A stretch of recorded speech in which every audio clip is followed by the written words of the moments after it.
Salam alaikum.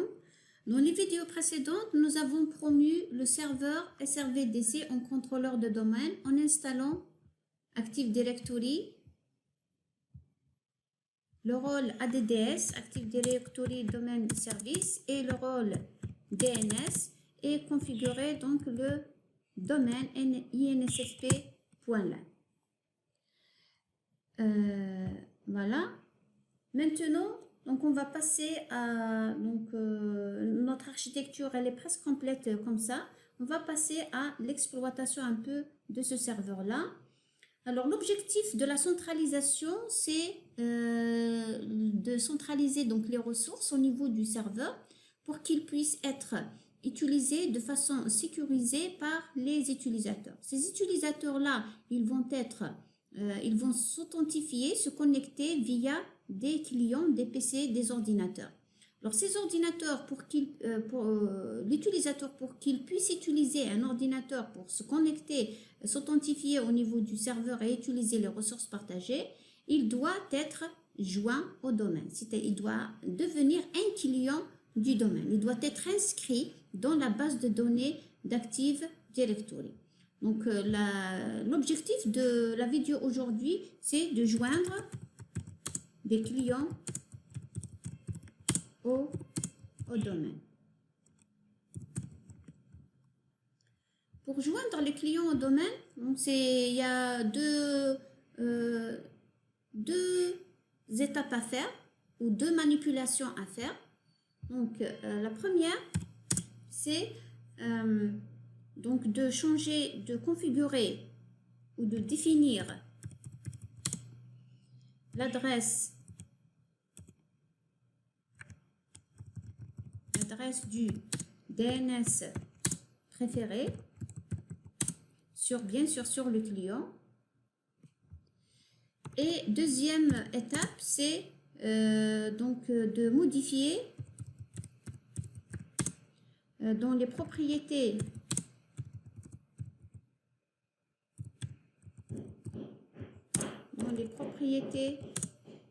du PC, modifier dans les propriétés du PC le domaine. On va dire comme ça. Voilà. Donc, sur la machine virtuelle, sur un client PC IT, alors la première, on a dit l'adresse IP d'abord. Donc, je vais juste vous montrer. Donc, on va faire avant de faire tout ça, on va faire des vérifications. Voilà, bouton de droite, Ethernet, propriété.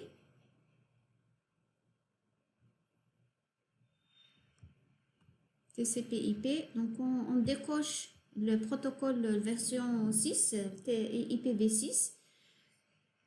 IPv4, propriété. Voilà. Donc, utiliser l'adresse du serveur DNS, c'est là qu'on doit rajouter l'adresse IP du DNS. On ne va pas la rajouter tout de suite.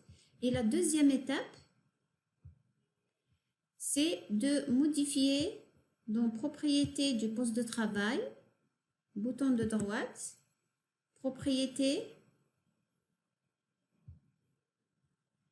modifier les paramètres.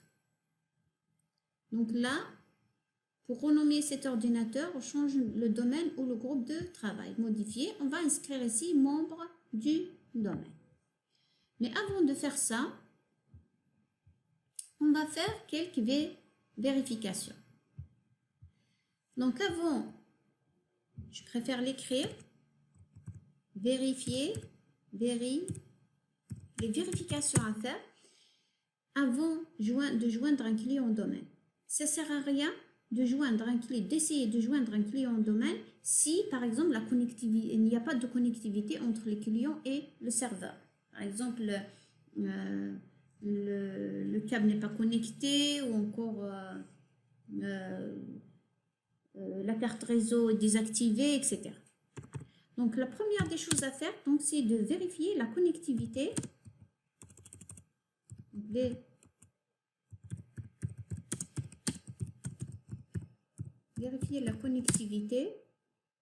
entre le client et le serveur. Bien sûr, avec la commande ping adresse IP du serveur. Donc, c'est la première des choses à faire. On va aller dans PCIT. On vérifie d'abord l'adresse.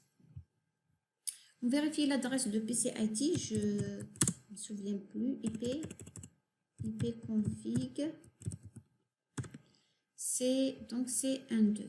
Sur le fichier, dans le tableau qu'on a créé, PCIT, le mot de passe, donc c'est A0T123.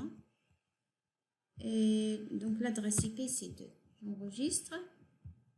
Voilà. Donc, je ping. On va pinguer le serveur. 192.168.1.100. Entrée. Très bien. Donc, il y a connectivité. Ça marche bien. On continue. Donc, la deuxième vérification. Ok. Avant, voilà. Donc, en allant vers ouvre son centre de partage Internet.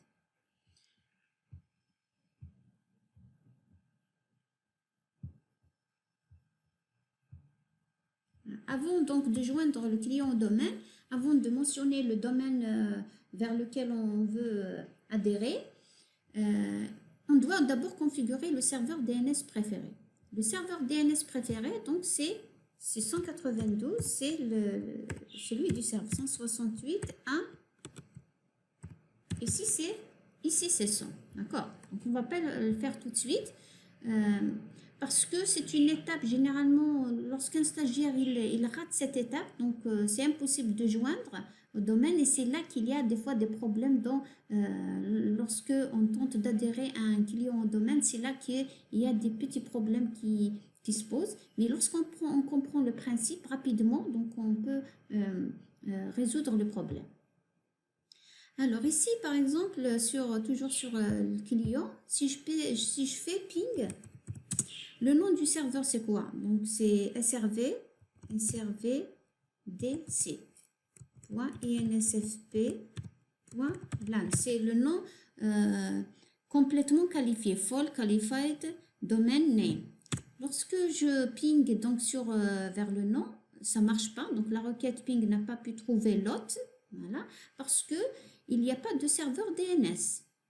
Donc, rappelons que le serveur DNS, si vous vous rappelez, le serveur DNS, son rôle, c'est de résoudre les noms de domaine. Donc, c'est de traduire le nom de domaine en adresse IP.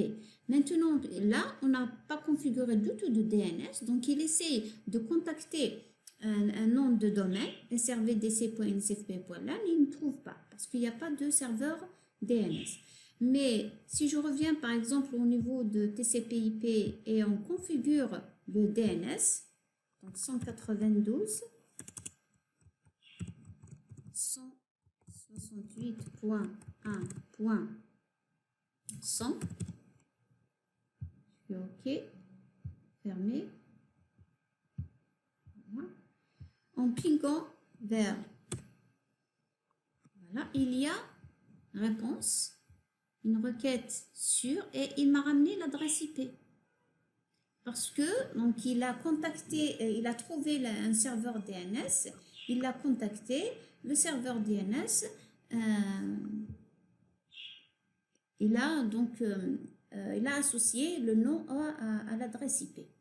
Donc avant, une fois que vous avez vous avez défini l'adresse IP IPv4, une fois que vous avez défini l'adresse IPv4,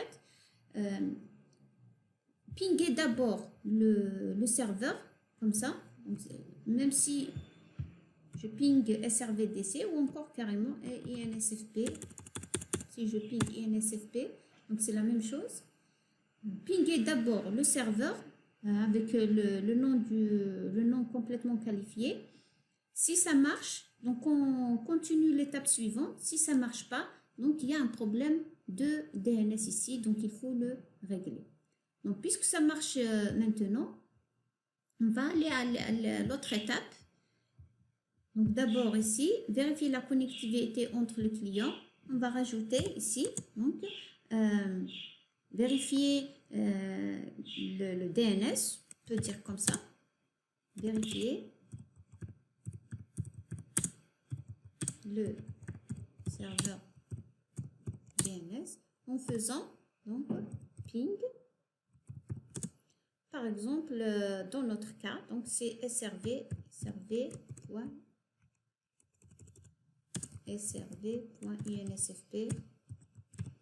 Voilà. Pour votre cas, donc vous pingez l'adresse srvdc bien sûr. Hein.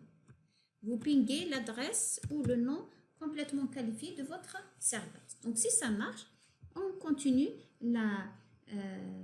l'autre étape, c'est modifier les propriétés du PC pour le joindre au domaine. Dans propriétés du poste de travail, modifier les propriétés. Donc avant de modifier les propriétés, le nom de l'ordinateur, le nom complet, c'est PC IT. Remarquez, donc c'est PC IT.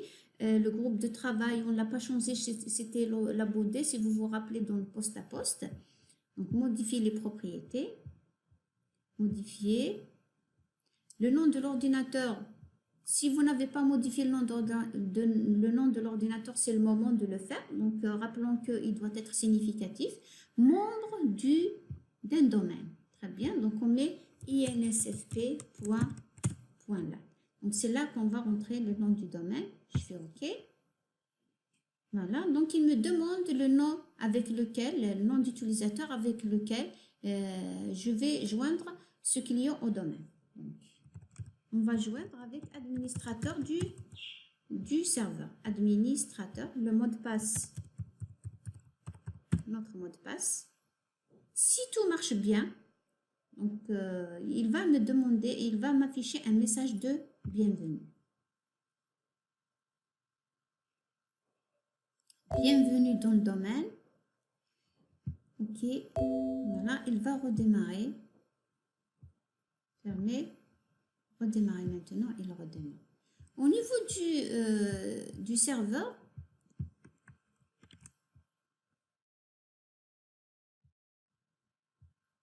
changer d'utilisateur.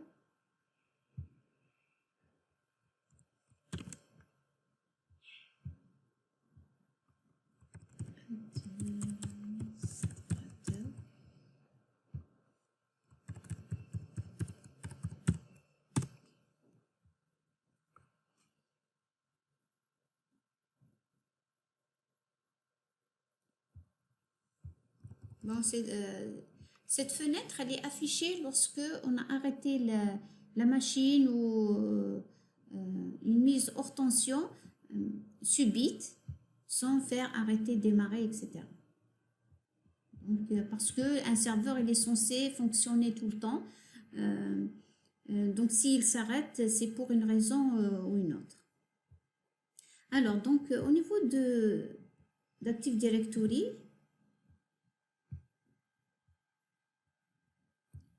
outils, les utilisateurs, on va donc gérer les utilisateurs et ordinateurs à partir de utilisateurs et ordinateurs Active Directory. Il y a une autre console à partir de laquelle on peut gérer les utilisateurs Active Directory, on va la voir après. Voilà donc la console utilisateur et ordinateur Active Directory et qui est l'équivalent à la gestion de l'ordinateur pour les PC des postes clients. Alors le domaine insfp.lan. Donc on remarque qu'il y a ce qu'on appelle des conteneurs, des unités d'organisation, built-in, computer, foreign security principal, users, c'est ce qu'on appelle des conteneurs. Domaine controller, ici, c'est une unité d'organisation. Alors, on va découvrir tout ça au fur et à mesure. Donc, computer, c'est un conteneur qui contient les ordinateurs qui sont adhérés au domaine. On voit PC IT, donc c'est un ordinateur qui a adhéré au domaine.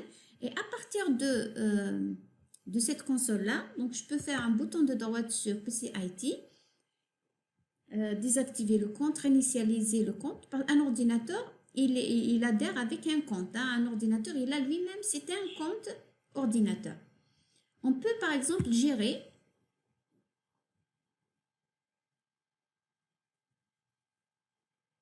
Donc en cliquant sur le bouton de droite gérer sur PCIT, je pourrais gérer à distance le poste client. Donc s'il y a un problème sur le poste client, je peux intervenir à partir du serveur. Voilà, ne peut pas être géré. Vérifier que le chemin d'accès est correct. Donc, c'est des problèmes qui arrivent comme ça, que l'ordinateur est accessible sur le réseau. Très bien. Ou encore le pare-feu. Voilà. Donc, on va vérifier. On ne peut pas accéder. Donc, il y a un problème du côté serveur vers le client. Donc, on va vérifier déjà le pare-feu.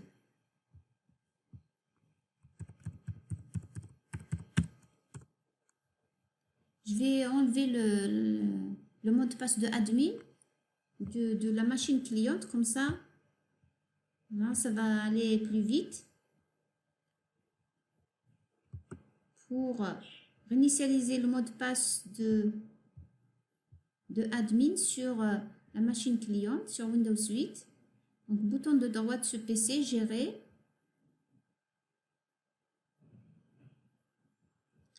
Utilisateur et groupe, utilisateur, admin, bouton de droite, définir le mot de passe, continuer, on le laisse vide, ok, le mot de passe a été défini, très bien, donc on va rentrer avec admin son mot de passe. Donc, je ferme ça. En vérifiant le pare-feu, je ne me rappelle pas ce que on va vérifier le pare-feu. Voilà, donc réseau avec domaine. Le réseau avec domaine, donc c'est nouveau, il n'y était pas avant. Le réseau avec domaine actif INSFP.LAN, le pare-feu il est activé. Donc bloquer toutes les connexions aux applications ne figurent pas dans la liste des applications autorisées. Donc il faut rajouter des autorisations au niveau du pare-feu. Pour l'instant, on va le désactiver. Activer ou désactiver le pare-feu. Ok, désactiver le pare-feu du domaine. Ok, voilà. Maintenant, on va au niveau du serveur. Voilà. On va refaire. On peut actualiser. Bouton de droite, gérer.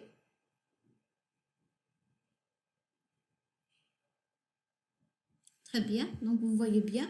Donc, on est rentré dans le gestionnaire de l'ordinateur du PC IT, de l'ordinateur PC IT. Voilà le PC IT NSFP.LAN. Donc, à partir de là, par exemple, je peux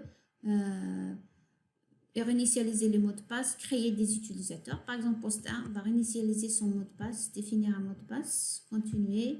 On peut, par exemple, faire 1, 2, 1, 2, 3. 1, 2, 3. Voilà. OK. L'erreur suivante s'est produite en laissant de définir un mot de passe. Ce mot de passe ne correspond pas aux critères de stratégie de mot de passe. Donc, il faut que ce soit AZERTY 1, 2, 3. Voilà. Parce que je ne me rappelle pas quel mot de passe on lui a donné. OK. Le mot de passe a été défini. Donc, vous voyez bien à partir du serveur. Donc, on peut créer un autre utilisateur, rajouter des groupes ou carrément donc gérer le disque. Bon, le serveur RPC n'est pas disponible. On va voir ce problème après.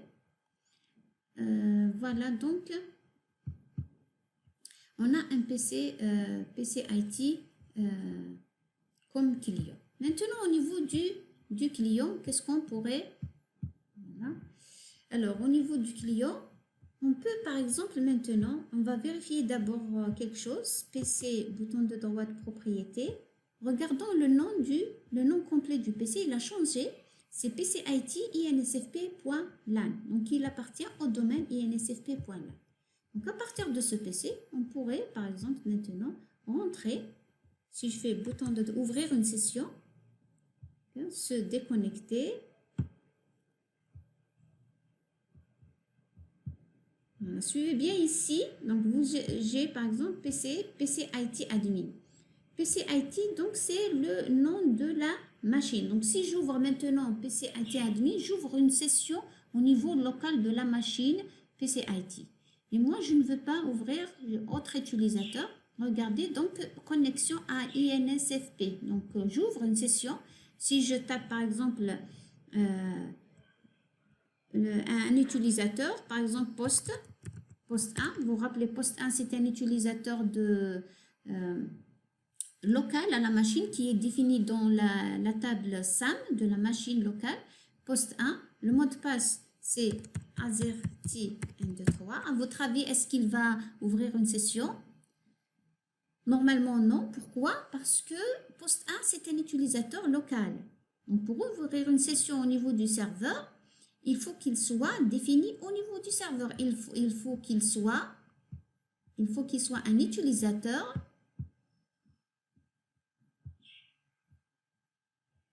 créé au niveau de... il faut qu'il soit un utilisateur qui appartient au domaine. Donc, pour l'instant, on n'a pas créé d'utilisateur sur le domaine. Donc, en faisant poste 1 avec le mot de passe local, je ne peux pas rentrer dans connexion à INSFP. Si on valide quand même, le nom d'utilisateur ou le mot de passe est incorrect. Mais si je fais par exemple poste 1, je voudrais ouvrir une session au niveau... bon, le seul utilisateur qu'on a pour l'instant, c'est administrateur, c'est l'administrateur du serveur. Je veux ouvrir une session au serveur. Donc, vous regardez ici, connexion PC IT. Donc là, on va ouvrir une session localement.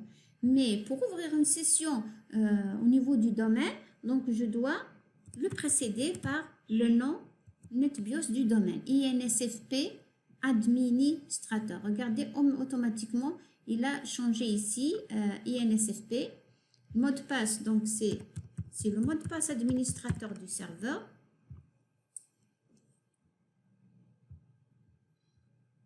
Administrateur. Donc, le mot de passe, c'est... On ne l'a pas modifié. Azerty 1, 2, 3, on vérifie. Voilà, OK. Voilà. Donc, il ouvre une session INSFP administrateur. Voilà. Vous voyez, donc c'est la première fois qu'il rentre. Il y a un profil, on va voir l'histoire des profils. Donc, il y a un profil local qui est créé. Et il ouvre une session au niveau du serveur.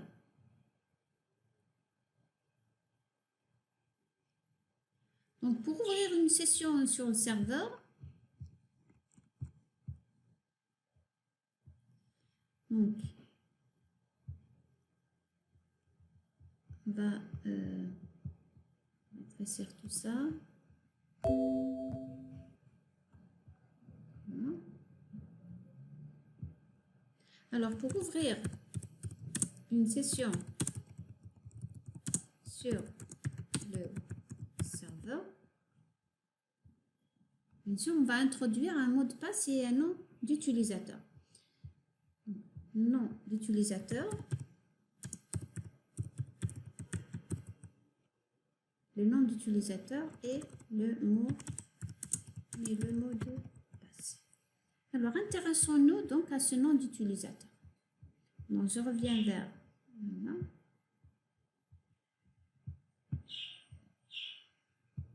On va modifier les tools de VMware. Administrateur INSFP. Voilà, donc Azerty 1, 2, 3. Je suis toujours sur le client, hein, PC IT, je suis là. Voilà, donc là, il a ouvert une session au niveau du serveur. Je ne suis plus dans la machine cliente, mais plutôt dans la machine, une session au niveau du serveur. On va se déconnecter pour changer d'utilisateur.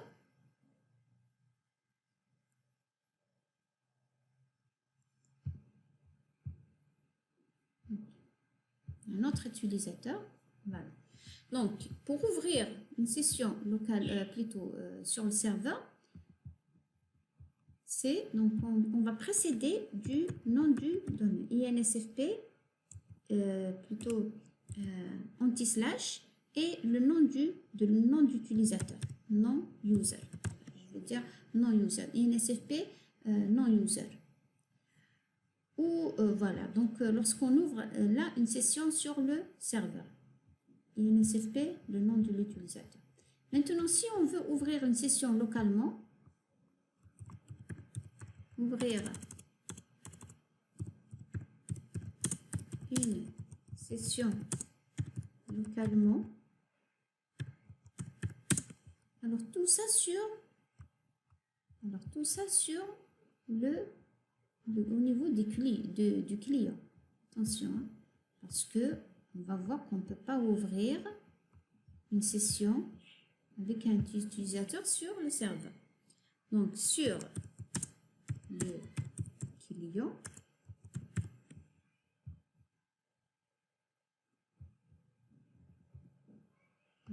donc ouvrir une session sur le serveur, ouvrir une session localement. Alors, donc pour ouvrir une session, on continue. Pour ouvrir une session localement, là je reviens pour ouvrir une session localement. Voilà. Donc, au lieu de faire INSFP, donc le nom du domaine, anti-slash, le nom d'utilisateur, là, on doit faire le nom du PC. PC IT entre un anti-slash. Dès que je fais un anti-slash, donc la connexion à PC IT, le nom de l'ordinateur local. Et PC IT, donc on peut faire par exemple admin. C'est un utilisateur qui est local. Hein. Le mot de passe, il n'a pas de mot de passe. Ou encore, si par exemple, j'ai oublié le nom du poste, et ça arrive souvent, hein, donc les stagiaires justement c'est un problème qu'on a, on oublie le nom du PC et on ne peut plus ouvrir une session localement, donc il faut se souvenir du nom du client. Maintenant, si on a oublié le nom du client, au lieu de faire un PC IT, on fait point. Bon, lorsque je fais point, regardez, si je fais INSFP, donc connexion au domaine INSFP. Mais si je fais point, voilà, automatiquement, donc il m'affiche la connexion au nom le nom du PC lui-même. Donc si on oublie, on fait point anti-slash admin. Et le mot de passe, si j'ouvre maintenant un mot de passe est incorrect, on a modifié le mot de passe, non? Normalement, on a modifié j'ai modifié le mot de passe, si je me rappelle bien.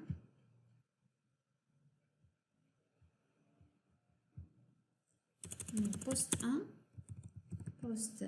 1. Là, j'en suis sûre. On a fait AZERTY 1, 2, 3. Voilà. Donc, pour ouvrir une session localement, donc pour le nom d'utilisateur,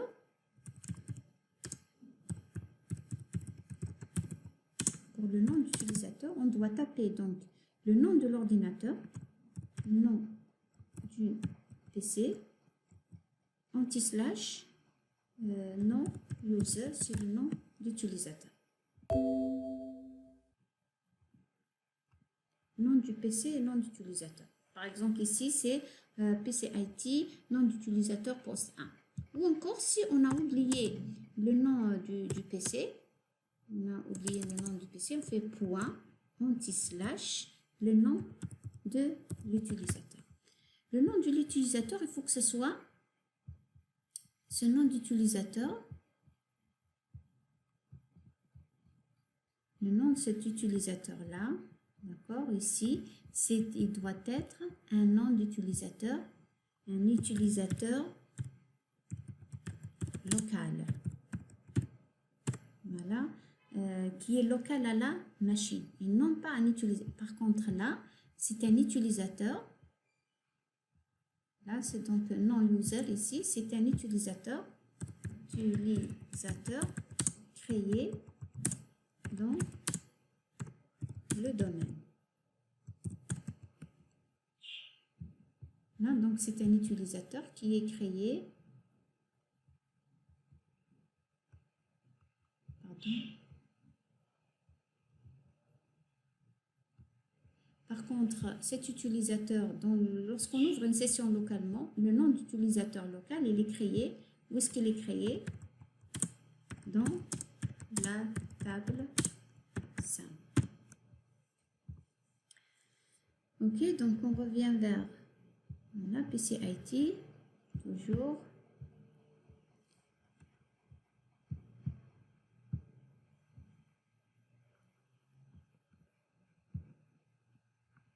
Poste 1. Donc ici, il ne me demande même pas est-ce qu'on va rentrer dans local ou sur serveur, donc localement. S'il ne me demande rien, ça veut dire qu'il va ouvrir une session localement. Si je voudrais changer, donc INSFP anti/, l'utilisateur. Quoi encore?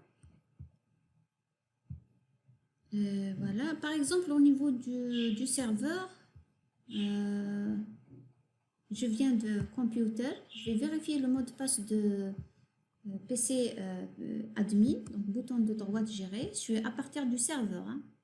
Voilà, utilisateur, pardon, utilisateur, bouton de droite sur admin, définir le mot de passe. Si je me souviens bien, je l'ai. Donc on le met à blanc. Il n'accepte pas le mot de passe qui a été défini, mais il ne doit pas accepter des mots de passe vides. On va vérifier. Se déconnecter ou changer de compte. Point. Voilà, admin. Et son mot de passe. Voilà, donc il rentre son mot de passe parce qu'on a changé le mot de passe, il est vide. Maintenant, il est rentré en local, c'est pas sur le serveur. Pour l'instant, on n'a pas créé d'utilisateur avec lequel on va rentrer à partir du poste client. Sur le serveur, par exemple, je ferme ça. Sur le serveur, si je voudrais par exemple ouvrir une session, voyons est-ce qu'il y a un utilisateur ici? Est-ce qu'on a créé un utilisateur? Est-ce qu'il y a des utilisateurs dans Users? Donc les utilisateurs par défaut, ils sont créés dans Users. PSP Info, c'est un utilisateur. On va réinitialiser un peu son mot de passe pour que, voilà, réinitialiser le mot de passe pour être sûr que c'est... Voilà.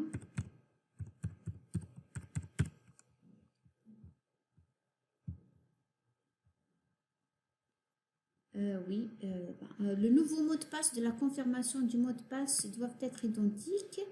Ok, j'ai dû me tromper.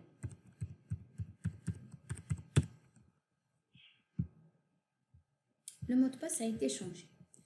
Alors, PC, donc info, c'est un utilisateur qui est créé dans Active Directory. Imaginons maintenant, voilà, je voudrais ouvrir une session, voilà, bouton de droite, on peut faire ça. Hein. Bouton de droite, se déconnecter.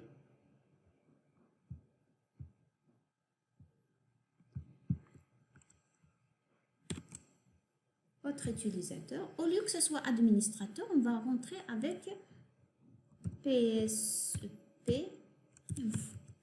Voilà, le mot de passe, c'est A0T123. On va vérifier le mot de passe, c'est bien. Est-ce que, à votre avis, PSP, c'est un utilisateur connecté dans Active Directory? Est-ce qu'il peut ouvrir une session au niveau du serveur lui-même?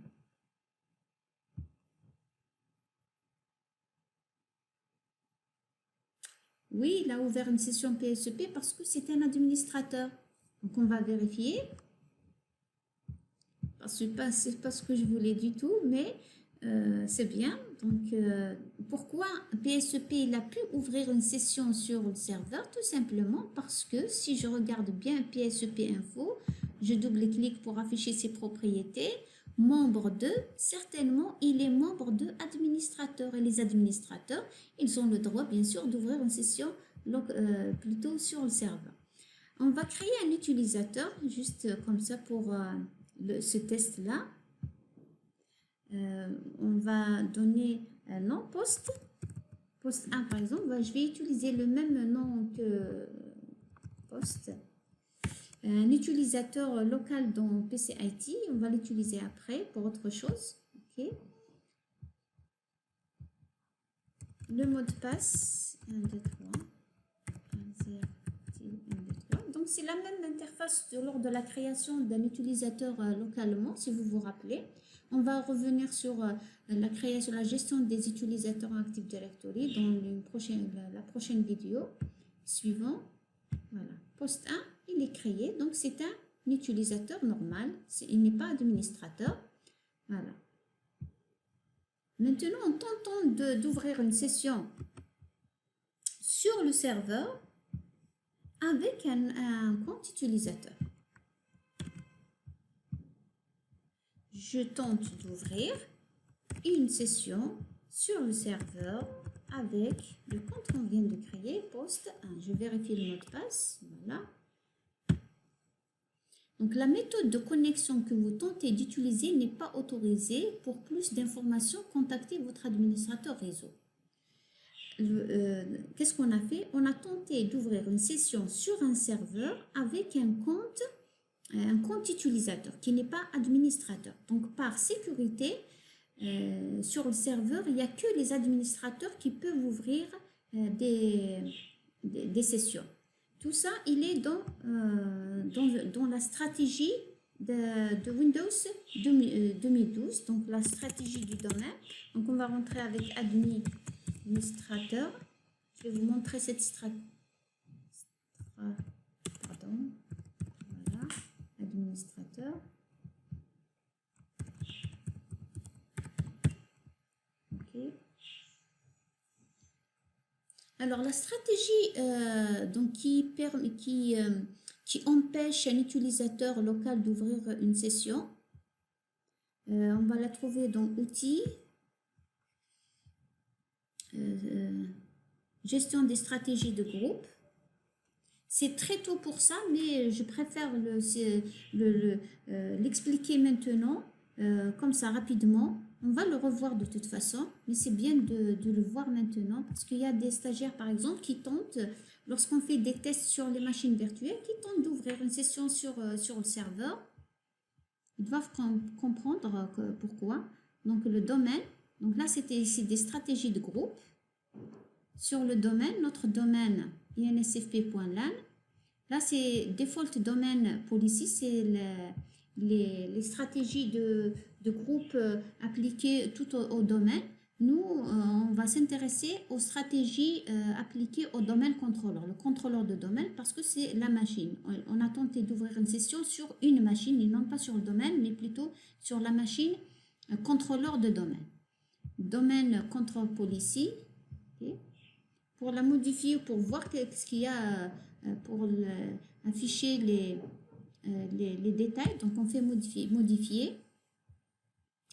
Il y a une configuration ordinateur, configuration utilisateur. Je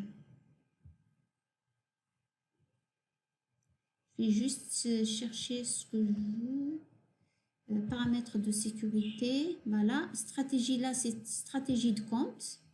Stratégie locale, alors on va chercher dans stratégie locale, attribution des droits utilisateurs, accéder, donc on va chercher une propriété ici, accéder à cet ordinateur à partir du réseau. Nous, on cherche donc à accéder à quelque chose qui a un rapport avec ouverture de session, localement, etc.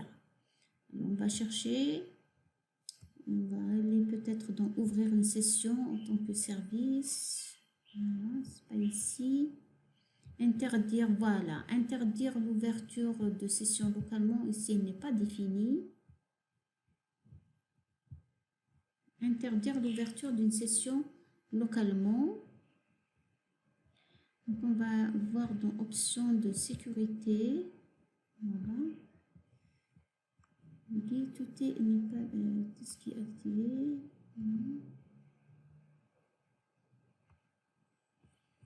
Donc c'est pas ici.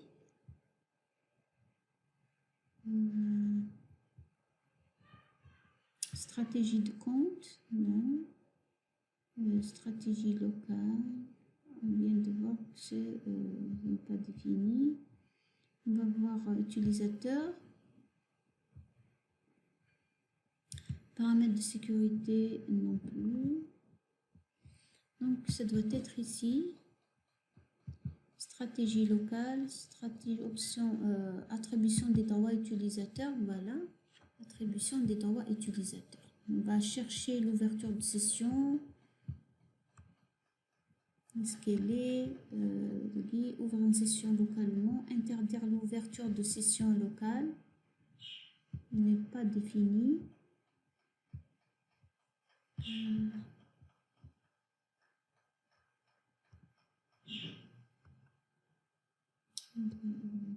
Tâche. Où est-ce qu'elle est? Où est-ce qu'elle est? Par exemple, ici, accéder à l'ordinateur à partir du réseau.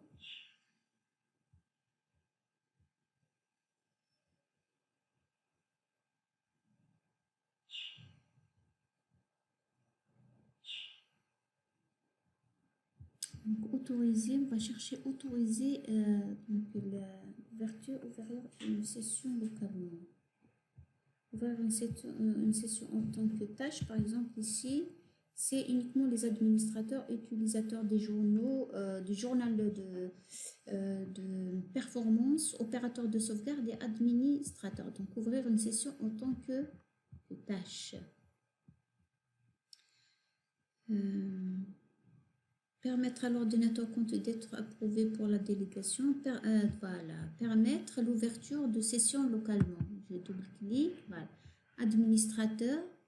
Il n'y a que les opérateurs d'impression, de compte, opérateurs de sauvegarde, opérateurs de serveur et administrateurs. Vous voyez bien, donc, dans la stratégie, les mots de passe, plutôt les utilisateurs normaux, ne peuvent pas ouvrir une session sur le serveur local. Voilà, donc, détermine quels utilisateurs peuvent se connecter à l'ordinateur. Donc, par défaut, il n'y a que les utilisateurs, administrateurs ou les opérateurs de sauvegarde, etc., qui peuvent rentrer localement au niveau du serveur.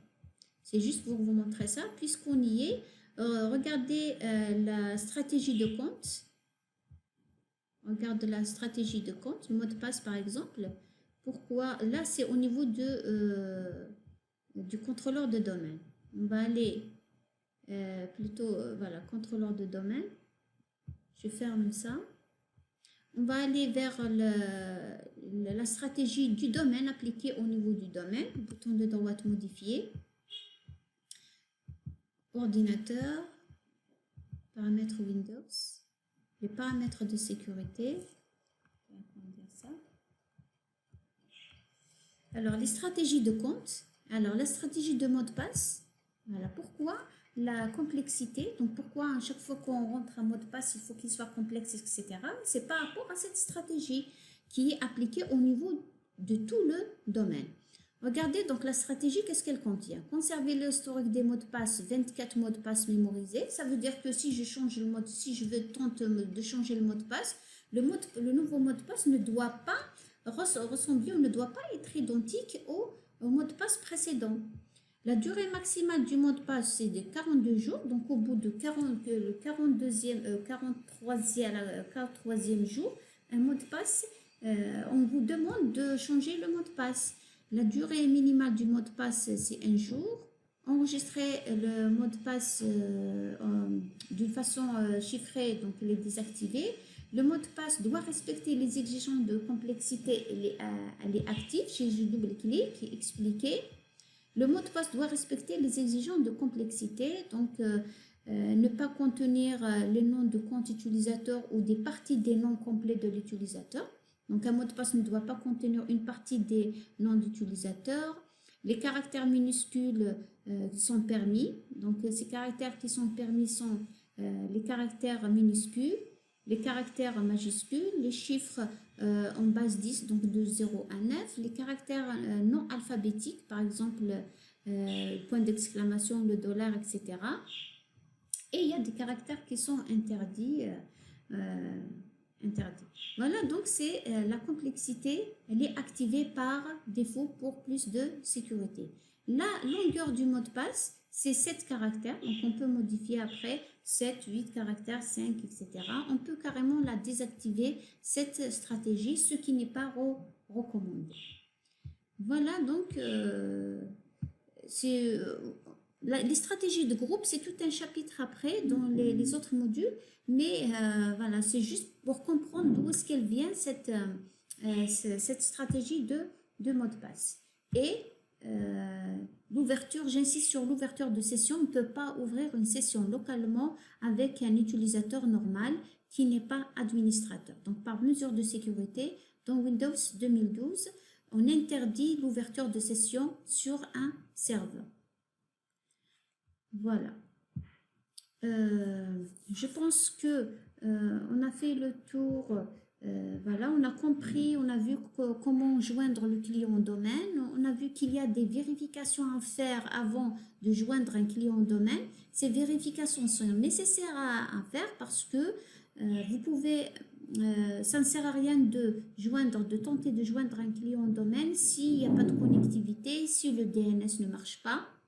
Donc, vous allez rapidement vous rendre compte qu'il y a un problème si vous tentez de joindre quand même un client au domaine. Une fois le client a joint le domaine, à partir de ce client, on peut ouvrir des sessions.